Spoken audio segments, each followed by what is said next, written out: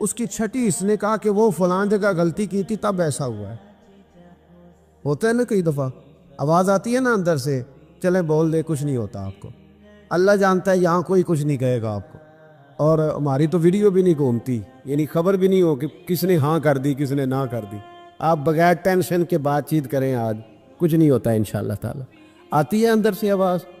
میں آپ سے اس لیے ان چیزوں کی تصدیق کراتا ہوں کہ باقیوں کو بھی آتی ہے کہ نہیں، اس لیے تصدیق. کبھی کوئی کسی جگہ انسان پریشان ہوتا ہے تو محسوس کرتا ہے کہ وہاں مجھ سے ہوتا ہے نا جی، جس کو یہ نصیب ہو جائے بڑا خوش نصیب آدمی ہے. حضرت مولا علی فرماتے اگر تجھے دنیا میں سزا مل گئی تو بچ گیا ہے، سمجھ پھر اللہ کرم کرے گا، آخرت میں سزا نہیں دے گا. اور یہ یاد رکھ لے، وما اصابکم من مصیبت فبما کسبت ایدیکم ویعفو عن کثیر. اللہ فرماتے ہے دنیا میں تجھے جو بھی تکلیف پہنچتی ہے وہ تیرے ہاتھوں کے کرتوتوں کی وجہ سے پہنچتی. ویعفو عن کثیر، فرمایا کثیر گناہ تو میں ویسے ہی معاف کر دیتا ہوں. یہ جو تیری زندگی میں دکھ ہے نا، یہ بھی میری قلیل سزائیں ہیں. یہ کثیر پر سزا، یہ قلیل ہے. قلیل یہ جو تمہاری زندگی میں تکلیف ہے، انسان کو سزا ملتی. حضرت فضیل بن عیاض رحمۃ اللہ تعالی علیہ گھوڑے پہ بیٹھے تھے، گھوڑا شرارت کرنے لگ گیا، اچھلنے لگ گیا، کودنے لگ گیا. تو حضرت فضیل بن عیاض نیچے اترے، ایک کونے میں جا کے نماز کی نیت باندھ لی، 2 رکعت نماز پڑھی، پھر دیر تک استغفار پڑھتے رہے، روتے رہے، دعا کرتے رہے. واپس آئے، خادم عرض کرنے لگے حضور سمجھ نہیں آئی، گھوڑے نے تھوڑی سی شرارت کی، وہ بدکا ہے، آپ نے اس کو چھوڑا ہے اور چھوڑ کر کے آپ نماز میں لگ گئے. تو حضرت فضیل بن عیاض فرمانے لگے جب بندہ اللہ کی نافرمانی کرتا ہے نا تو جو چیزیں اس کی فرما بردار ہوتی ہیں وہ اس کی نافرمانی کرنے لگ جاتی. تو مجھے محسوس ہوا تھا کہ میں نے کہیں اللہ کی نافرمانی کی ہے، اس لیے ایسا ہوا ہے کہ میرے گھوڑے نے میری، تو میں توبہ کرنے لگا ہوں. اور اب دیکھتا ہوں بیٹھ کے بھلا کیا ہوتا ہے. میں نے سچی توبہ، حالانکہ مجھے یاد نہیں کہ میں کہاں بولا، پر کھری اور سچی توبہ کی. دوبارہ گھوڑے پہ بیٹھے تو گھوڑا بالکل صحیح ہو کے ساتھ چلنے لگ گیا. میرے بھائی جب یہ تنبیہ ہے اللہ کی طرف سے، یہ متنبہ کیا جاتا ہے کہ تو بعد آ جا. بہت ساری جگہوں پہ انسان کو وقتی طور پر اگر سزا مل جائے، نبی پاک علیہ السلام کی خدمت میں ایک صحابی آئے، بات مضبوط کر دوں، واقعہ سنایا ہے نا، تو کچھ لوگ سمجھتے ہیں کہ یہ واقعہ ہے، تو میں ایک حدیث پاک امام بہقی کی لکھی ہوئی عرض کرتا ہوں. نبی پاک علیہ السلام کے ایک صحابی آئے اور ان کا سر پھٹا ہوا تھا، خون بہ رہا تھا. سرکار نے فرمایا کیا ہوا؟ عرض کی حضور ایک عورت جا رہی تھی، میری نظر پڑی، ابھی نظر پڑی ہے کہ میرے آگے ستون آ گیا تو میرے سر پہ لگ گیا. نبی پاک صلی اللہ علیہ وسلم نے فرمایا تیرے لیے خوشخبری ہے، اگر دنیا میں تیری غلطی کی تجھے سزا ملی ہے تو پھر رب تجھے قیامت میں سزا نہیں دے گا. تیرا اللہ قیامت میں سزا، بعض گناہ ایسے ہیں جن کی یہاں بھی سزا ملے گی اور وہاں بھی ملے، لیکن میرے بھائی پہلی بات یہ ہے کہ اللہ تعالیٰ اس غلطی کی یہی سزا دے لے. اور دعا فرمائے اللہ تبارک و تعالیٰ یہاں بھی معافی عطا فرمائے، وہاں بھی معافی عطا فرمائے، اللہ درگزر ہی فرمائے.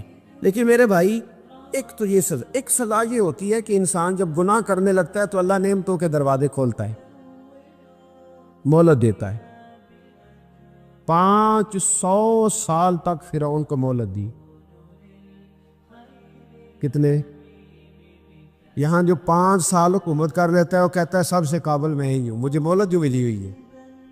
500 سال مہلت دی اللہ تعالیٰ نے. اور فرعون کی قوم پر پتہ عذاب کس طرح کے آئے تھے؟ ٹڈیاں مسلط کر دی اللہ نے. یہ بھومتی نہیں چھوٹی سی، ہم اپنی زبان میں اس کو کچھ لوگ مختلف ناموں سے یاد کرتے ہیں، کوئی مکڑی کہتا ہے، کوئی کچھ کہتا ہے. مسلط کر دی، جاتی نہیں. ان پر بنی اسرائیل کے ان مقابل جو فرعون کی قوم تھی ان پر الزام اس طرح کا عذاب آیا کہ مینڈک مسلط کر دی اللہ تعالیٰ. برتن کھولتے تھے اندر مینڈک نکلتا تھا، دنیا کی ہر دوائی استعمال کرتے تھے لیکن مینڈک نکل آتا تھا. تھوڑا سا سمجھا کریں چیزوں کو. ہمارے رنگ نہیں زیادہ گورے کہ ہم پر عذاب نہیں آتا. کوئی بہت زیادہ اللہ تعالیٰ معاف فرمائے دولت نہیں جمع کرا بیٹھے شاہی خزانے میں کہ ہم سے پوچھا نہیں جائے. یہ مہلت ہے، مہلت کو مہلت سمجھو. پھر جب پکڑ آتی ہے نا اللہ کریم کی، میں نے دیکھا ہے کروڑوں روپیہ، 6 اولادیں، ایک شخص کے بچے باہر سے آ رہے تھے، وہ بندہ بیمار تھا، مجھے کہنے لگا حضرت جی دعا کریں میں ان کے آنے سے پہلے مر جاؤں ورنہ آ کے مجھے مار دیں گے، دعا کریں۔ اتنی بے سکونی، کروڑوں روپیہ پڑا ہے تو یہ عذاب نہیں؟ کوئی ضروری ہے کہ پتھر ہی برسیں گے تو سمجھ آئے گی؟ یہ جو سگا بیٹا بوڑھے باپ کے قریب سے گزر جاتا ہے، سلام نہیں لیتا، تو اس کو عذاب نہیں سمجھتے؟ یہ جو امت کی بیٹیاں، امت کی بچیاں، ہماری بچیاں ایک سال کے اندر 75,000 ہزار بچی ایک ڈویژن سے بھاگ کے شادی کر رہی ہے، اور ایک صوبے سے، تو اس کو آپ اللہ کا عذاب نہیں سمجھتے؟ یہ معمولی بات ہے؟ نہیں ہمارے رنگ ہو رہے، ہم بڑے سمارٹ ہیں۔ 1500 سال مہلت دی نوح علیہ السلام کی قوم کو۔ کتنے سال؟ بول کے بتائیے، بول کے دوبارہ بولیے۔ 1500 سال۔ کوئی آدمی اپنی سمارٹنس پہ خوش نہ ہو جائے کہ 20 سال ہو گئے، میں تو نافرمانی بھی کر رہا ہوں، روٹی بھی پک رہی ہے، میں تو حرام بھی کھا رہا ہوں، پھر بھی سب ٹھیک ہے۔ 1500 سال مہلت دی۔ پھر حضرت نوح کہنے لگے اللہ میں نے تو بڑا سمجھایا، نہیں باز آتے۔ تو رب کریم نے فرمایا کشتی بناؤ۔ اللہ کے پیغمبر کشتی بنانے لگے تو قوم مذاق اڑانے لگ گئی۔ اب کیا کرنے لگے ہو؟ اب کشتی بنانے لگے ہو، خیر تو ہے، قوم مذاق اڑا رہی ہے۔ حضرت نوح علیہ السلام کا، آپ نے کشتی بنائی، پانی کہاں سے نکلا؟ نہ بارشیں ہوئی، نہ سیلاب آئے، ایک تندور تھا، اس کے اندر سے پانی نکلنا شروع ہو۔ کبھی تو دور سے بھی پانی نکلا ہے، پر جب نکالنے والا چاہتا ہے تو وہاں سے بھی ایک تندور سے پانی نکلا۔ اتنا نکلا کہ قوم ساری ڈوب گئی۔ قرآن مجید کے صفحات شہادت دیں گے کہ حضرت نوح کی قوم کا بچہ بہہ گیا، بچے صرف وہ تھے جو حضرت نوح کے ساتھ ہو گئے، تباہ ہو گئی۔ اللہ بے نیاز ہے، بے نیاز۔ 1500 سال مہلت ملے اور تو پھر بھی کہے رب بڑا کریم ہے، معاف کر دے گا۔ 1500 سال تجھے گنجائش دے اور تو کہے کوئی نہیں، بات معافی ملنی چاہیے ابھی بھی۔ میرے بھائی، حضرت صالح علیہ السلام کی قوم، حضرت صالح نے تبلیغ شروع کی تو کہنے لگے پہلے معجزہ دکھاؤ۔ جی آج تو نہ لوگ معجزے مانگتے ہیں، آج بھی لوگ کرامتیں اور معجزے، اللہ معاف کرے، جو چیزیں معجزہ تو ہو نہیں سکتا، لیکن آج بھی لوگ، آپ یقین کریں، کہتے ہیں یہ بڑی نمازیں پڑھتا ہے تو پھر بخشا کیوں نہیں گیا، پھر کیوں نہیں منو سلوا کیوں نہیں اترا اس پر، پھر میں بھی اسی طرح ہی لوں، کیا اس کے اندر خوبی آ گئی؟ مولوی بھی ویسے ہی ہے، سوری بھی ویسے ہی ہے، لوگ مان بھی رہے، روز دلیلیں مان بھی رہے، ابھی بھی لوگ بحث نہیں کرتے، کیا فرق آ جائے؟ ابھی ویسے ہی ہیں سارے۔ اللہ تعالیٰ سے ڈرنا چاہیے۔ ہمیں سامنے والے کی طرف دیکھ کر صحیح ہونے کا حکم نہیں ہے، ہمیں اپنی اصلاح کا حکم ہے، اپنی طرف دیکھ کے اپنے آپ کو ٹھیک کرنے کا۔ الزام لگا کے گزر جانا، اس کا کوئی مطلب؟ سنو اور یاد رکھو، حضرت صالح علیہ السلام سے کہنے لگے پہلے معجزہ دکھائیں، تو حضرت صالح علیہ السلام نے فرمایا اونٹ کہاں سے پیدا ہوتے ہیں؟ کہاں؟ اونٹنی کے بطن سے۔ فرمایا آؤ میں تمہیں پہاڑ کے اندر سے اونٹنی پیدا کر کے دکھاتا ہوں۔ کہاں سے؟ پہاڑ کے اندر سے۔ حضرت نوح ساتھ لے کے گئے تو پہاڑ کے اندر سے اونٹنی نکلی، اور اونٹنی بھی گابن تھی، اس کے پیٹ میں بچہ، اور اونٹنی اتنا دودھ دیتی تھی کہ ساری بستی دودھ پی جاتی تھی، پھر بھی دودھ بچ جایا کرتا تھا۔ لیکن حضرت نوح علیہ السلام نے فرمایا تم نے دیکھ تو لیا یہ اسے، یہ جتنا دودھ دے گی روٹی بھی اتنی کھائے گی، ایک دن تم سارے پانی پیو گے، ایک دن یہ سارا پانی پیا کرے گی، ایک دن تم سارے باقی جانوروں کو گھاس کھلاؤ گے، ایک دن یہ اونٹنی ہے۔ اونٹنی کا نام کیا؟ ناقۃ اللہ، اللہ کی اونٹنی۔ کس کی اونٹنی؟ نام کیا ہے؟ اللہ کی، یہ اللہ کی اونٹنی ہے۔ تو حضرت نوح علیہ السلام کی اونٹنی، فرمایا اس کی بے ادبی نہ کرنا۔ باز نہیں آئے لوگ، باز نہیں آئے، کہنے لگا جی دودھ دینا تو ٹھیک ہے، پر یہ جو سارا پانی پی جاتی ہے نا، یہ صحیح نہیں، یہ جو ساری گھاس کھا جاتی ہے یہ نہیں تھی، دودھ دینا تو ٹھیک ہے پر یہ نہیں صحیح۔ آپ نے فرمایا اسے کچھ نہ کہنا، اللہ کی اونٹنی ہے۔ میں کہا کرتا ہوں ان لوگوں نے ناقۃ اللہ کی بے ادبی کی، حضرت نوح علیہ السلام کی اونٹنی کی ٹانگیں کاٹ دی، صالح علیہ السلام کی، اور دیکھو اللہ بڑا بے نیاز ہے، اگر پیدا کرنا جانتا ہے تو حفاظت کرنی نہیں جانتا؟ لیکن رب کریم نے فرمایا نہ کرنا، انہوں نے ان کے پیر کاٹ دیے، کانوں پہ چھریاں لگائیں، اونٹنی جب مر گئی، اونٹنی اللہ تبارک و تعالیٰ کی وہ اونٹنی جب مر گئی تو حضرت صالح علیہ السلام کی قوم پر رب کریم نے زلزلہ بھیجا، اذا زلزلت الارض زلزالہا، جب زلزلے آئے گے اور جب ان کا زلزلہ آتا ہے، زلزلہ آتا ہے نا، کیا کرتی ہے قوم؟ لا الہ الا اللہ، لا الہ لا الہ الا اللہ، کلمے جاری ہو جاتے۔ بلکہ ایک دفعہ ایسا بھی ہوا کہ مسجدوں میں اعلان ہونے لگے زلزلہ آ رہا ہے، جو فجر کے لیے نہیں اٹھے زلزلے کے لیے وہ بھی اٹھ گئے، جن کا دعویٰ ہے نا میری سویرے آنکھ نہیں کھلتی، ان کی لگی نہیں کتنے گھنٹے، بعد میں بھی نہیں لگی، ٹی وی پہ اعلان ہوتے رہے کوئی نہیں آ رہا سو جاؤ چپ کر کے، لیکن آنکھ لگی۔ موت سے تو ڈرتا ہے، اللہ سے ڈرتا ہی نہیں، موت کا خوف ہے رب کا نہیں۔ زلزلہ آیا، ساری قوم تباہ ہو گئی۔ بتاؤ اگر ناقت اللہ کی گستاخی ہو تو اللہ ناراض ہو جاتا ہے، اور اگر اولیاء اللہ کی ہو، اگر اولیاء اللہ کی ہو تو رب ناراض نہیں ہوتا؟ شرم نہیں آتی لوگوں کو داتا صاحب کی بے ادبی کرتے؟ شرم نہیں آتی لوگوں کو غوث اعظم کی گستاخی کرتے؟ حیا نہیں آتی جنہوں نے دین پھیلایا ان کی بے ادبی؟ میں درد سے کہتا ہوں، رو کے کہتا ہوں، اور اگر کلیجہ پھٹ سکے تو میں دکھاؤں زخم کتنے۔ ایک آج کے موقع پر ایک بابا جی، اس سال 4,80,000 روپے کا پرائیویٹ حج تھا، اور بابا جی کی کیفیت کمزور تھی، بیچارے بیمار تھے، اس کے باوجود وہ گئے۔ بوڑھے آدمی جا کے بیٹھیے، بزرگ، اور کتنی مشکل ہے وہاں مینا، مزدلفہ، عرفات، طواف زیارت، کتنا مشکل کام ہے طواف زیارت کرنا، طواف وداع کرنا، کس کٹھن سے حج کیا، بڑھاپے میں پیسے بھی لگائے، اور جب وہ روضہ رسول پہ گئے صلی اللہ، اور انہوں نے جا کے نبی پاک صلی اللہ علیہ وسلم کے روضے کی طرف منہ کر کے درود شریف پڑھا تو ایک ملا نے اٹھ کے کہہ دیا تو مشرک ہے۔ تو میری روح کانپی، میں نے کہا تجھے شرم نہیں آئی، حیا نہیں آئی؟ اس کی عمر دیکھ، کس بڑھاپے میں کہاں سے چلا، کہاں آیا۔ یہ مشرک ہوتا تو کسی مندر میں جاتا، یہ مشرک ہوتا تو کسی گرجے میں جاتا، یہ مشرک نہیں، یہ مومن ہے، اور یہ وہ والا مومن ہے جس کے سینے میں دل جب دھڑکتا ہے تو خالی دھڑکتا نہیں، ساتھ وہ محمد عربی پہ درود و سلام بھی پڑھتا ہے۔ شرم نہیں آتی لوگوں کو؟ اتنی بڑی گستاخی کرتے، جو روضہ رسول پہ آیا مشرک ہے۔ میں نے تو ایک مولوی کو صاف صاف کہا تھا، میں نے کہا اگر میں مشرک ہوں تو نکالو، مشرک کا داخلہ تو یہاں ویسے ہی منع ہے۔ شرم نہیں آتی؟ اپنی زبان کے پاس کرو کچھ۔ اتنا ظلم، اتنی بڑی فرقہ واریت امت میں، اتنا امت کو تقسیم کرتے ہو، تمہیں شرم نہیں آتی؟ جہاں سے اتحاد کا پیغام دینا چاہیے وہاں سے تم لوگوں کو فرقے کا پیغام دیتے ہو، ایک مقصود فرقے کی تبلیغ کرتے ہو۔ خدا را، تو میں کہہ رہا ہوں ناقت اللہ کی بے ادبی پہ عذاب آتا ہے، تو اولیاء اللہ کی بے ادبی پہ نہیں آتا؟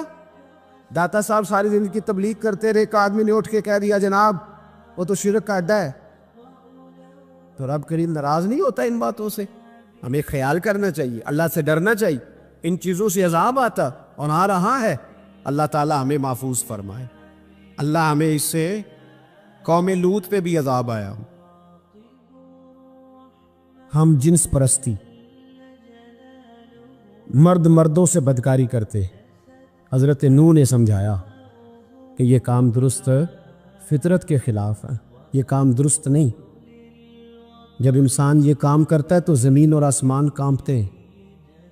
اب میں کیسے کھول کے بتاؤں، میرے پاس اعداد و شمار ہے کہ پاکستان کے اندر اس کام کی کیفیت کیا ہے، اور کس طرح کر کے لوگ، میں تو رونا روتا رہتا ہوں داڑھی کا۔ لوگ کئی دفعہ کہتے ہیں حضرت صاحب پہلے بھی آئے تھے تو داڑھی کی بات، پھر بھی آئے تو داڑھی کی بات، تو میں رونا روتا ہوں۔ اس لیے روتا ہوں کہ جو کلین شیو نوجوان ہوتا ہے وہ امرد کے حکم میں ہے، اس پر وہی حکم لگتا ہے جو عورت پہ لگتا ہے، اس کے ساتھ مرد کا اٹھنا بیٹھنا اسی طرح نہ جائے گا جس طرح عورت کے ساتھ۔ حضرت جنید بغدادی رحمت اللہ تعالیٰ علیہ کے سامنے ایک شخص نے کہا وہ کتنا خوبصورت نوجوان جا رہا ہے، تو آپ فرمانے لگے تو حافظ قرآن نہیں؟ کہا ہاں۔ فرمانے لگے جا اپنے حفظ کی خیر بنا۔ وہ شخص کہتا ہے میں نے اس بغیر داڑھی والے کلین شیو نوجوان کو بری نظر سے دیکھا، مجھے قرآن پاک ہی بھول گیا، سارا قرآن پاک بھول۔ اور کتنے سال میں دعائیں کرتا رہا، بیت اللہ کے طواف کرتا رہا، میں یاد بھی کرتا تو نہیں ہوتا۔ کیسے اب تو ہمارا نعت کہاں بیوٹی پارلر سے ہو کے آتا ہے، ہم کسی اور کو کیا پیغام دیں؟ وہ پیغام، وہ نظام، وہ طریقہ کار جس کا حکم تھا شریعت میں، قوم لوط پر عذاب آیا۔ صحیح بیٹھتے ہوں گے بچے جو موٹر سائیکلوں پہ بیٹھتے ہیں، میں نے گجرانوالہ کی سڑکوں پہ بچوں کو، نوجوانوں کو جو تماشے کرتے سر عام دیکھا ہے تو مجھے ڈر لگتا ہے۔ اور کوئی روکنے والا نہیں، شغل ہو رہا ہے، ہنس رہا ہے، اور سامنے عورتیں بھی ہیں، سب ہو رہا ہے۔ کتنی تکلیف کی بات۔ حضرت نوح کی قوم یہ کام کرتی تھی، قرآن پاک نے بیان کیا ہے۔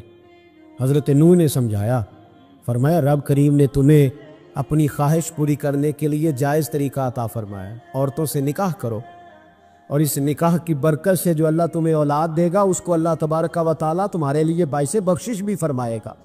لیکن جب قوم نہ مانی تو جو قوم لوط کا عمل کرے اس کا علاج قرآن نے بیان فرمایا کہ آسمان سے پتھر برسیں گے، پھر پتھر برسے،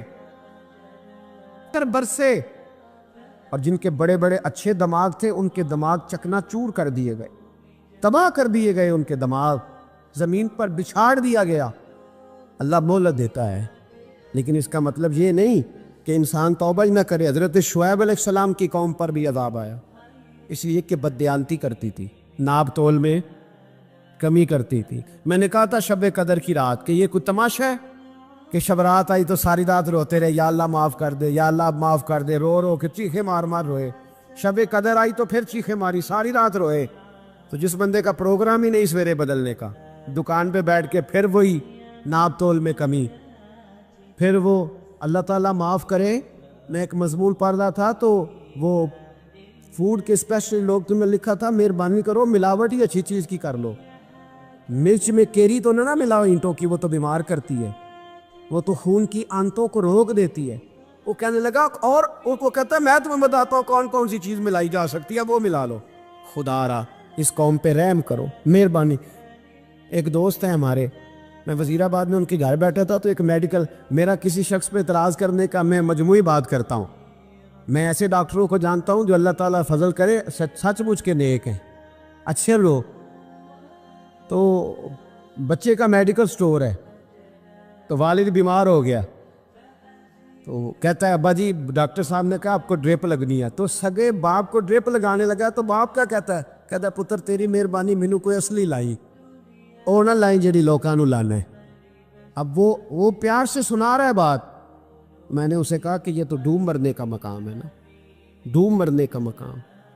تو جس ملک کے اندر دوائی بھی صحیح نہ بکے، اصلی نہ ملے دوائی بھی، اور پھر وہ قوم کہے کہ ہم نے تو پورے روزے رکھے، ہم نے تو بڑا صدقہ اور خیرات کیا، دوائی بھی اصل نہ ملے۔ جناب شعیب علیہ السلام کی قوم ناب تول میں کمی کرتی تھی، تو اللہ تبارک و تعالیٰ نے ان پر بتا عذاب کس طرح کا بھیجا، شدید گرمی ہوئی۔ اللہ ہمیں محفوظ فرمائے، سارے آمین کہہ دیا، دیکھے کتنا اچھا موسم کر دیا رب کریم۔ اللہ ہمیں محفوظ فرمائے، اللہ رحمت فرمائے۔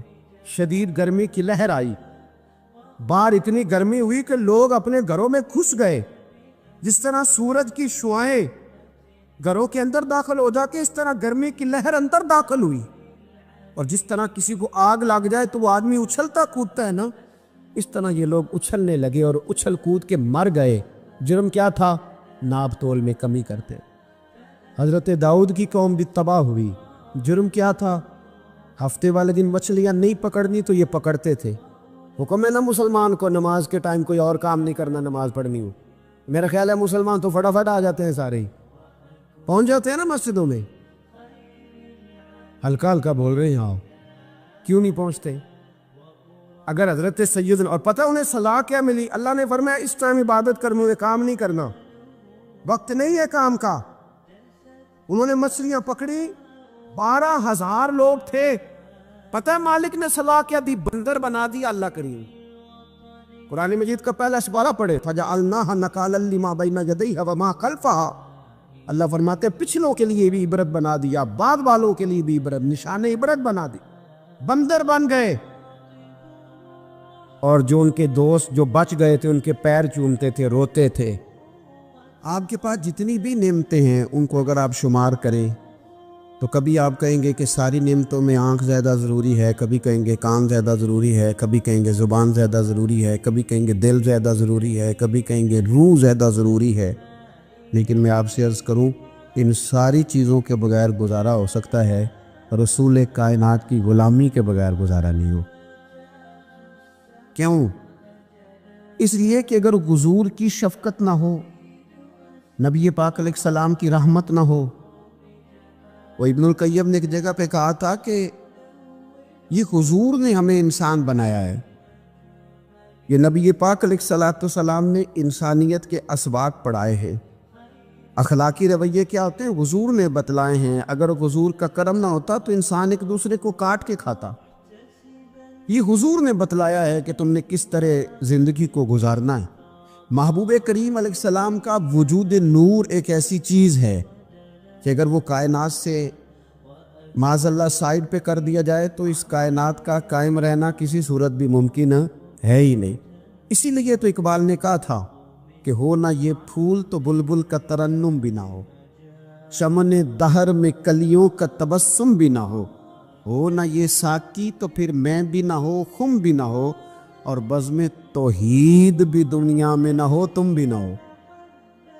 وہ بڑی بات کہہ گئے ہیں، میں نے بھی اس کو کوئی نہیں کھولنا، کہتے ہیں بزم توحید بھی دنیا میں نہ ہو، تم بھی نہ ہو، خیمہ افلاق کا استادہ اسی نام سے ہے، اور نبض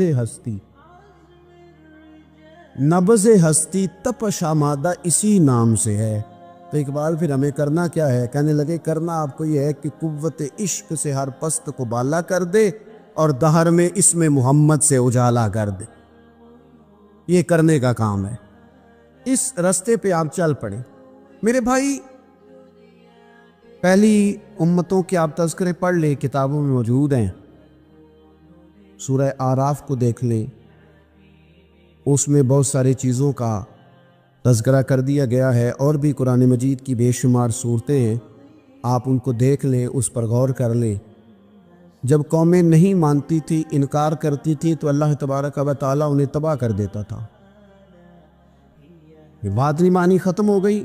ایک مقصد ہے نا جس کے لیے کسی چیز کو بنایا گیا ہے، تو مقصد تخلیق انسانیت کیا ہے کہ وَمَا خَلَقْتُ الْجِنَّ وَالْإِنسَ إِلَّا لِيَعْبُدُونِ، جنوں اور انسانوں کو اللہ نے اپنی عبادت کے لیے پیدا کیا، اور ان کو جب عبادت کی دعوت دی گئی، جب انہیں پیغام دیا گیا اللہ تعالیٰ کی توحید کا، انہوں نے نہیں مانا، تو جس مقصد کے لیے بنایا تھا جب اس طرف ہی نہیں آئے۔ یہ پنکھا لگایا جاتا نا ہوا کے لیے، تو اگر پنکھا ہوا نہ دے تو اس کا کوئی چھت پہ کام ہے، اس کو اتار کے تو آپ سکریب والے کے پاس بھیج دیں گے، بھی ختم ہو گئی بات۔ تو مقصد جو تھا نا اللہ کی عبادت تھی، تو جب قومیں اللہ کی عبادت کی طرف نہیں آئیں تو اللہ نے انہیں تباہ کر دیا اور صفحہ ہستی سے مٹا دیا۔ اللہ تعالیٰ کے پیارے محبوب علیہ السلام نے کفار مکہ کو، قریش کو، عالم عرب کو، عالم انسانیت کو دعوت دی، وَدَاعِيًا إِلَى اللَّهِ بِإِذْنِهِ وَسِرَاجًا مُنِيرًا۔ اس منصب پر فائز ہو کر حضور نے دعوت دی۔ جب انہوں نے دعوت کا انکار کیا، حضور نے انہیں عذاب سے ڈرایا، اللہ کے عذاب سے، چونکہ حضور نذیر ہے۔ انہوں نے یہ کہا کہ اگر آپ کہتے ہیں نا کہ ہم پر عذاب آئے گا تو پھر آپ وہ عذاب لے آئیں، ہم پہ آئے۔ جب کوئی آدمی منہ سے تباہی مانگے، جب کوئی شخص اپنے منہ سے یہ کہے کہ کر لیں جو ہوتا ہے معاذ اللہ، تو اگر تو سامنے والا کمزور ہو تو شاید وہ کچھ نہ کر سکے، لیکن یاد رکھنا کئی دفعہ کمزور ہوتا ہے تو کچھ نہیں کرتا، تو کئی دفعہ مہربان بڑا ہوتا ہے، رحمان اور رحیم کئی دفعہ کرم نوازی کرتا ہے۔ جب انہوں نے کہا نا کہ لائیں وہ عذاب ہے محبوب جس کا آپ وعدہ کرتے ہیں، تو اللہ نے کیا فرمایا؟ فرمایا وَمَا كَانَ اللَّهُ لِيُعَذِّبَهُمْ وَأَنْتَ فِيهِمْ۔ محبوب رب کی یہ شان ہی نہیں کہ انہیں عذاب دے، کیوں؟ اس لیے کہ آپ ان کے درمیان موجود ہیں۔ اے محبوب علیہ السلام، اللہ کی یہ شان نہیں کہ انہیں عذاب دے اس حال میں کہ آپ ان کے درمیان موجود ہیں۔ آپ میری بات کو سمجھیں گے، غور کریں گے کہ کافروں کے درمیان اگر حضور موجود ہوں تو عذاب نہیں آتا، تو قیامت میں جب حضور مومنوں کے بیچ موجود ہوں گے، مجھے کہہ لینے دو نا کہ اساں جہاں گناہیاں دا جدوں اعمال نامہ پھرول ہوئے، پھر ذرے ذرے نے سامنے آ جانا ہے، جو جو منہ تھی بولیا بول ہوئے، اساں بھی کول حضور دے بیٹھ رہنا ہے، لکھ عمل ترکڑی تول ہوے او دے کولوں بھی رب نے حساب لینا ہے جیڑا بیٹھا ہی محمد دے کول صلی اللہ تعالی علیہ وسلم، او دے کولوں بھی رب نے حساب لینا ہے جیڑا بیٹھا ہی محمد دے کول ہوے، جس کو کہتے ہیں قیامت حشر، جس کا نام ہے، جس کو کہتے ہیں قیامت حشر، جس کا نام ہے۔ تیرے دیوانوں کے لیے وہ دن تو جشن عام ہے، زیارت ہوگی نا حضور کی، تیرے دیوانوں کے لیے وہ دن تو جشن ہے۔ اور ایک شاعر نے اور بات کھول دی، کہنے لگا ہر نظر کانپ اٹھے گی محشر کے دن، خوف سے ہر کلیجہ دہل جائے گا۔ اچھا جی پھر کیا ہوگا؟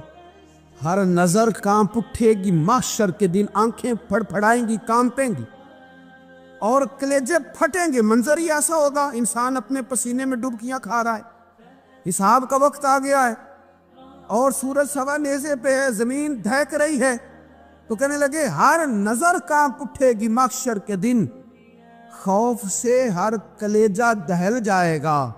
پھر اوڑھ کر کالی کملی وہ آ جائیں گے، پھر اوڑھ کر کالی کملی وہ آ جائیں گے، پھر اوڑھ کر کالی کملی وہ آ جائیں گے، ہر نظر کانپ اٹھے گی محشر کے دن، خوف سے ہر کلیجہ دہل جائے گا، پھر اوڑھ کر کالی کملی وہ آ جائیں گے، سارے محشر کا نقشہ بدل جائے۔ میرے عزیز، حضور کے بغیر گزارا، نبی کریم کے بغیر کوئی چارہ، ہمارا کوئی سہارا ہی نہیں حضور کے بغیر، ہم کدھر جائیں سوائے معبود کے۔ اس لیے نا صحابہ اس بات پر مطلع ہو گئے تھے، وہ نا بڑی بڑی دھیمی دھیمی باتیں پوچھتے رہتے تھے، اطلاع مل گئی تھی نا کہ اصل کرنا کیا ہے۔ تو جو رازدار لوگ ہوتے ہیں نا وہ پھر دھیمے دھیمے راز کی باتیں کرتے ہیں۔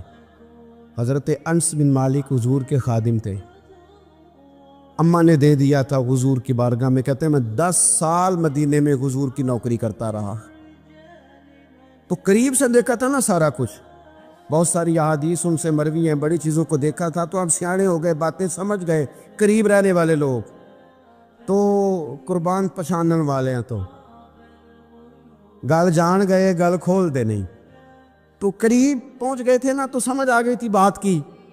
تو ترمذی میں موجود ہے، ایک دن حضور سے پوچھتے ہیں یا رسول اللہ قیامت والے دن آپ کو کہاں تلاش کروں؟ یعنی حضور علیہ السلام سے پوچھتے ہیں حضور میں نا قیامت والے دن، بھئی بات تو یہ نا کہ اعمال ٹھیک کیے جائے، معاملات پر توجہ دی جائے، عبادات کا خیال کیا جائے، جو ہمارے ذمہ ڈیوٹیاں ہیں وہ پوری کی جائیں، تو وہ کہتے ہیں حضور وہ قیامت والے دن کہاں تلاش کروں؟ تو حضور نے بھی نہیں فرمایا کہ تو اعمال ٹھیک کر، مجھے ڈھونڈنے کی کیا ضرورت ہے، کہاں ڈھونڈوں؟ تو حضور فرمانے لگے مسکرا کے فرمانے لگے، چونکہ قربان پچھانن والے ہیں، تو اے گل جان گئے، گل کھول دے نہیں۔ حضور علیہ السلام سے کہا یا رسول اللہ میں نہ قیامت والے دن کہاں تلاش کروں؟ تو حضور فرمانے لگے حوض کوثر پہ۔ یا رسول اللہ وہاں کیا ہوگا؟ تو فرمایا امت پیاسی آئے گی تو میں جام بھر بھر کے پلاؤں گا، میں جام بھر بھر کے پلاؤں گا۔ ایسا کی تیری خیر تیرے میں کدے کی خیر، ایسی پلا کہ جس کا نشہ عمر بھر رہے۔ اور ایک نے کہا تھا کہ طیبہ سے منگائی جاتی ہے، سینوں میں رچائی جاتی ہے، توحید کی میں پیالوں سے نہیں نظروں سے پلائی جاتی۔ حضور صلی اللہ علیہ وسلم نے فرمایا حوض کوثر پہ بھی جام پلائیں گے؟ سیانے بڑے تھے، حضرت انس اور بلا ہمارا کر رہے تھے، یہ حضور سے پوچھ پوچھ کے نا تو ہمیں ایڈریس بتا رہے ہیں، کیونکہ حدیث روایت کر دی نا تو ہمیں ایڈریس سمجھا دیے، پتے بتا دیے کہاں پہنچنا ہے، ساری جگہ سمجھا دی۔ چلیں جدید دور آ گیا ہے، انہوں نے لوکیشن بتا دی کہ کہاں کر کے نا کس جگہ جا کے سٹاپ کرنے کام۔ یا رسول اللہ وہاں ملاقات نہ ہوئی تو حضور نے فرمایا پھر پل صراط پہ آنا۔ یا رسول اللہ وہاں کیا ہوگا؟ فرمایا امت گزر رہی ہوگی اور میں دعائیں مانگ رہا ہوں گا، رب سلم امتی رب سلم امتی، یا اللہ میری امت کو سلامتی سے گزار دے، تو وہاں آ جانا، میں دعائیں وہاں مل جاؤں گا۔ قربان جائیں، فاضل بریلوی بول پڑے کہنے لگے خدا کی رضا چاہتے ہیں دو عالم، خدا چاہتا ہے رضائے محمد، اجابت کا جوڑا عنایت کا سہرا دلہن بن کے نکلی دعائے محمد، اجابت نے جھک کر گلے سے لگایا بڑی ناز سے جب دعائے محمد، رضا اب پل سے وجد کرتے گزریے کہ ہے رب سلم دعائے محمد صلی اللہ علیہ۔ تو عرض کی یا رسول اللہ وہاں ملاقات نہ ہوئی تو؟ میں نے کہا وہ ہمیں لوکیشن سمجھا رہے تھے، انہیں تو پتا تھا پہلے ہی، ایک قربان پچھانن والے ہیں تو ایک گل جان گئے گل کھول دے نہیں، تو وہاں نہ ملاقات ہوئی تو حضور نے فرمایا پھر میزان عمل پہ آنا۔ یا رسول اللہ وہاں کیا ہوگا؟ فرمائے امت کے عمل تول رہے ہوں گے اور میں ان کے لیے دعائیں کر رہا ہوں گا۔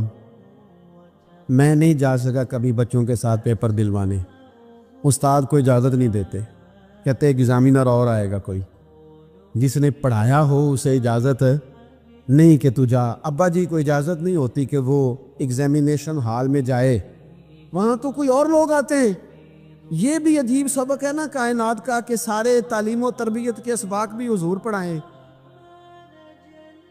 رنگ بھی سارا حضور ہی بتائیں، اور قبر کے سوالات بھی سارے ہمیں حضور بتا دے، اور جب پیپر ہونے لگے تو سرانے میں کھڑے ہو جائیں۔ تو پھر کہہ لینا ایک دفعہ پھر کہ وہ دیکھو لو کہ رب نے حساب لینا، جیڑا بیٹھا ہی محمد دیکھو لو، وہ دیکھو لو کہ رب نے حساب لینا۔ میرے عزیز ہمارا گزارا نہیں حضور کے بغیر۔ لوگ اصل میں نا ہمارا مسئلہ نہیں سمجھتے، ہمارا مسئلہ کچھ اور ہے۔ لوگ ہمیں نا بلا وجہ پریشان کرتے ہیں، کبھی جھنڈے سے، کبھی ڈنڈے سے، کبھی جھنڈی سے، کبھی کسی شے سے، کبھی کسی شے سے، کبھی کہتے ہیں وہ نعت اونچی پڑھ لی، کبھی کہتے ہیں سلام اونچا پڑھ لیا، کبھی کہتے ہیں وہ جھنڈیاں لگا دی۔ میں نے کہا آپ کی بات بھی ٹھیک ہے پر ہمارا مسئلہ تو سمجھو نا، ہمارا گزارا نہیں نا بھائی۔ جو کسے دا عاشق ہوئے وہ گل لو سے دیکھو، 100 مکر بہانے کر کے۔ میں پوچھے میاں صاحب نے مزار تے جا کے کہ مکر کرنے ٹھیک نہیں؟ تو سا کہنا مکر کردا ہے تے حضور ٹھیک نے کہ مینوں لگدا ہے کہ پولا جال دے سے پے کہ سونا راضی کرنا ہوئے تے موڑ ٹھیک نے۔ حضور نے ایک دن کہا تھا، حضرت ابو سعید خدری نے کہا یا رسول اللہ آپ قرآن پاک کی تلاوت کر رہے تھے، قرآن پاک بڑا سونا پڑھتے تھے نا، تو نبی کریم نے سن لیا، اب کیا کریں دلیل دیں گے تو بات مضبوط ہو جائے گی۔ حضور نے سن لیا تو بعد میں فرمایا ابو سعید تو بڑا سونا قرآن پڑھتا ہے، رب کے علاوہ کسی کو دکھا کے عبادت کرنی جائز ہے؟ حضرت ابو سعید خدری کہنے لگے سن رہے ہیں، مجھے پتہ نہیں تھا آپ سن رہے ہیں، ورنہ میں نے تو اور بنا بنا کے پڑھنا تھا۔ اب تو مان جاؤ نا، جو کسے دا عاشق ہوئے گل لو سے دی کرد ہے، 100 مکر بہانے کر کے، 100 مکر بہانے کر کے او دہی مرنے مرد ہے۔ میرے عزیز ہماری مجبوری ہے، لوگ اس بات کو سمجھتے نہیں، ہماری مجبوری ہے، حضور کا میلاد ضروری ہے۔ لوگ سمجھتے نہیں بات کو، اس لیے بلا وجہ رٹا ڈال کے بیٹھتے ہیں۔ بھئی ہم نے تو کوئی رٹا ڈالنا نہیں، نہ سیاست کا، نہ دولت کا، نہ اقتدار کا، نہ کسی اور چیز کا۔ سیاست دے جھگڑے آسان چھوڑ دیتے، اتنے محبت دا جھگڑا ہے، یہ چھڑا کوئی نہیں سکتا۔ تو میرے عزیز ہمارا حضور کے بغیر گزارا، اور نبی پاک علیہ السلام کے بارے میں رب فرماتا والا سوف یعطیک ربک فترضی، محبوب میں آپ کو اتنا دوں گا کہ آپ اپنے رب سے راضی ہو جائیں گے۔ کیا کروں میں اب، یہ آیت اتنی شاندار ہے۔ حضرت امام زین العابدین رضی اللہ تعالیٰ عنہ سے کسی بندے نے کہا قرآن پاک میں سب سے زیادہ امید والی آیت کون سی ہے؟ اس کا خیال تھا لا تقنطوا من رحمت اللہ کہیں گے، اللہ کی رحمت سے نا امید نہ ہونا۔ اس نے کہا حضور سب سے امید والی آیت بتائیں، وہ کہتا میرے ذہن میں تھا کہ یہ والی آیت پڑھیں گے۔ تو امام زین العابدین رضی اللہ تعالیٰ عنہ فرمانے لگے سب سے امید والی آیت ہے والا سوف یعطیک ربک فترضی، رب کہتا ہے محبوب اتنا دوں گا کہ آپ اپنے رب سے راضی ہو جائیں گے۔ آیت نازل ہو گئی تو حضور پتہ کیا فرماتے ہیں صحابہ سے؟ فرماتے ہیں رب کہتا ہے حبیب تجھے راضی کرنا ہے، اور جب تک میرے سارے غلام جنت میں گئے نہ میں نے اللہ سے راضی ہونا ہی نہیں، میں نہیں راضی ہوتا اللہ سے۔ سارے جائیں گے تو میں تو کہتا ہی رہوں گا نا قربان پچھانن والے آتا، او گل جان گئے پر گل کھول دے، او گل کھول دے نہیں، پتہ چل گیا بات کا۔ حضور کے بغیر گزارا، حضور کے بغیر کوئی چارہ ہی نہیں۔ اور خود حضور کیا فرماتے، یہ سنن ابن ماجہ ہے، میرے رسول پاک صلی اللہ تعالیٰ علیہ وسلم ارشاد فرماتے، حدیث کے راوی حضرت ابو موسیٰ اشعری رضی اللہ تعالیٰ عنہ، حضور فرماتے کہ اللہ نے مجھے اختیار دیا۔ یا رسول اللہ کس بات کا؟ فرمایا رب نے اختیار دیا، میں چاہوں تو آدھی امت بغیر حساب کے جنت چلی جائے، اور میں چاہوں تو اللہ سے اختیار لے لوں کہ یا اللہ مجھے شفاعت کا حق دے، میں سفارش کرتا جاؤں اور تو انہیں معافی دیتا جائے۔ یہ مجھے اختیار دیا اللہ تعالیٰ نے۔ تو حضور کیا فرماتے ہیں؟ فرماتے ہیں وہ آدھی امت والا سودا نہیں میں نے قبول کیا، میں نے نہ شفاعت لی ہے، کیونکہ یہ عام تر ہے اور یہ کفایت کرنے والی ہے، یہ عام بھی ہے اور کفایت کرنے والی بھی ہے۔ اور حضور نے یہ لفظ کہے، یہ سنن ابن ماجہ کتاب الزہد دیکھیے گا، اس میں روایت مل جائے گی۔ حضور فرماتے ہیں یاد رکھو، تمہارا کیا خیال ہے کہ میری یہ شفاعت پرہیزگاروں کے لیے؟ خود جملہ استفہامیہ سے بات کرتے ہیں، تمہارا کیا خیال ہے کہ میری یہ شفاعت جو قیامت میں سفارش کروں گا تو پرہیزگاروں کی کروں گا؟ حضور فرماتے ہیں نہیں، میں قیامت میں گناہگاروں کی سفارش کروں گا، میں گناہگاروں کی سفارش کروں گا، گناہگاروں کے لیے عرض کروں گا اللہ کی بارگاہ میں۔ کچھ دن پہلے میں کہیں پڑھ رہا تھا، کسی کا مضمون اس نے تشبیہ کس طرح کی دی ہے مجھے پتہ نہیں، لیکن لکھ دی بات، کہنے لگے ایک وکیل ہوتا ہے، ایک شفیع ہوتا ہے، ایک وکیل ہوتا ہے، ایک حضور وکیل نہیں ہمارے، حضور ہمارے شفیع ہیں، شفاعت کرنے والے ہیں۔ وکیل یہ کہتا ہے جج صاحب سے کہ یہ جس کا میں وکیل ہوں نا، اس نے نا غلطی کوئی نہیں کی، اسے معاف کر دیں۔ وکیل یوں بحث کرتا ہے، کہتا ہے اس نے کیا ہی نہیں، جرم معاف کرے۔ اور جو شفیع ہوتا ہے نا، وہ کہتا ہے مالک اس نے سارے کیے، تو میرے آنے کی لاج رکھ اور اسے معاف کر دے۔ یہ وکیل اور شفیع کا یہ فرق ہوتا ہے کہ شفیع کہتا ہے سوڑیا سارے کیے ہیں، بڑے بڑے پاپ کیے ہیں، پر میں جو آ گیا ہوں تو مہربانی کرنا معافی دے دے۔ میرے عزیز، حضور کے بغیر کہیں بھی گزارا نہیں ہے۔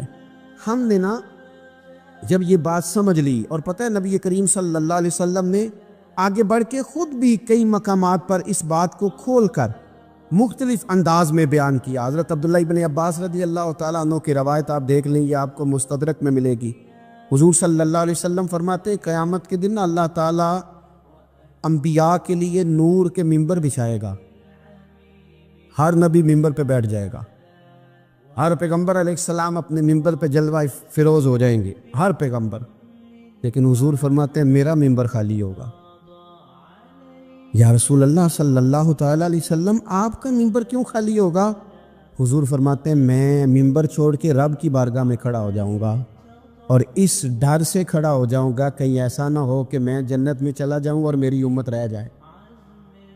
میں اپنی امت کی سفارش کروں گا، رب میری امت کی سفارش قبول کرے گا۔ فرماتے ہیں میں اتنی سفارش کروں گا، اتنی سفارش کروں گا کہ جہنم کا دروغہ مجھ سے کہے گا کہ محبوب کمال ہو گئی، آپ نے تو اپنا کوئی غلام دوزخ میں رہنے نہیں دیا، سارے آپ نے نکال دیے۔ کسی شاعر نے بڑی خوب بات کی تھی، اس نے کہا تھا کہ یاد رکھو قیامت کا جو دن ہے نا، یہ قیامت کا دن دراصل ہمارا وقت ہوگا خاص، جب ہم نبی پاک صلی اللہ علیہ وسلم کی بارگاہ میں جائیں گے تو ہمیں سمجھ آ جائے گی کہ دنیا میں ہم نے کئی دوستیاں لگائی تھیں پر جھوٹی لگا بیٹھے۔ ایک دوستی سچی ہے جو مدینے والے کی ہے، وہ کہتے ہیں محمد بوٹیا جھوٹا ہی جاگ سارا، یہ سچیاں مدینے والے دیاں یاریاں نے، سچیاں مدینے والے دیاں۔ تو نبی پاک صلی اللہ علیہ وسلم کے بغیر نہ دنیا میں گزارا ہے، نہ قبر میں گزارا ہے، نہ آخرت میں گزارا ہے۔ اب ایک سبق ہے، وہ سبق بھی آپ نے ضرور یاد کرنا ہے۔ جس شخصیت کے بغیر ہمارا گزارا نہیں، نہ قبر میں، نہ عشر میں، نہ پل صراط پہ، نہ میزان عمل میں، نہ حوض کوثر پہ، تو ہمارا ان کے بغیر دنیا داری میں گزارا کیسے ہو جاتا ہے؟ ہمارا تجارت بھی حضور سے سیکھے، گھرداری بھی حضور سے سیکھے، شادی بیاہ کے طریقے بھی حضور سے سیکھیں۔ جب گزارا نہیں حضور کے بغیر تو پھر زندگی کے سارے سلیقے حضور سے سیکھیں۔ پھر ادھر ادھر جانے کی ضرورت ہے، حضور کی سیرت کو پڑھیں، سوانے کو پڑھیں، حیات مبارکہ کا مطالعہ کریں۔ یہ جو ہم میلاد کا جلوس لے کے نکلتے ہیں نا، جب ہم نے نا بہت ساری چیزوں کو سطحی سا سمجھ لیتے ہیں معاذ اللہ بعض اوقات، یہ جب ہم میدان میں نکلتے ہیں نا، میلاد کے جلوس میں حضور کے نام کا نعرہ لگاتے ہیں، تو ہم نہ للکارتے ہیں اس نظام کو جو نظام حضور سے پہلے تھا۔ امیر غریب کی تقسیم تھی، ذات برادری کی تقسیم تھی، چھوٹے بڑے کی تقسیم تھی، گورے کالے کی تقسیم تھی۔ ہم جب میدان میں نکل کے نعرہ لگاتے ہیں تو ہم اس نظام کو للکارتے ہیں۔ ہم کہتے ہیں وہ نظام نہیں چلے گا، وہ حضور کا میلاد ہو گیا ہے۔ اب نظام وہ ہے کہ جس پلیٹ میں ابو بکر صدیق کھانا کھائیں گے اسی میں بلال حبشی بھی کھائیں گے۔ اب نظام وہ ہے کہ اگر غریب آدمی جرم کرے گا تو سزا ملے گی، تو اگر گورنر کا بیٹا جرم کرے گا تو سزا اسے بھی ملے گی۔ اب حضور کا نظام آ گیا، ہم اس نظام کی طرف بڑھتے ہیں، اپنے آپ کو حضور کے قدموں کی طرف مائل کریں۔ میلاد صرف 1 سے 12 ربیع الاول تک نہیں، میلاد سارا سال ہے، ذکر میلاد سارا سال ہے، میلاد کی محفل سارا، اور میلاد صرف مسجد میں نہیں، گھر میں بھی ذکر میلاد، دکان میں بھی ذکر میلاد۔ ذکر میلاد سے مراد حضور کی تعریفیں، نبی پاک کی شانیں، حضور کی باتیں، آ میرے دل آمنہ کے لال کی باتیں کہ چہرہ والشمس کے اجلال کی باتیں کریں، اپنی طبیعت حضور کے ساتھ لگائیں، اپنے آپ کو حضور کے قدموں سے وابستہ کریں اور عشق کریں نبی پاک سے۔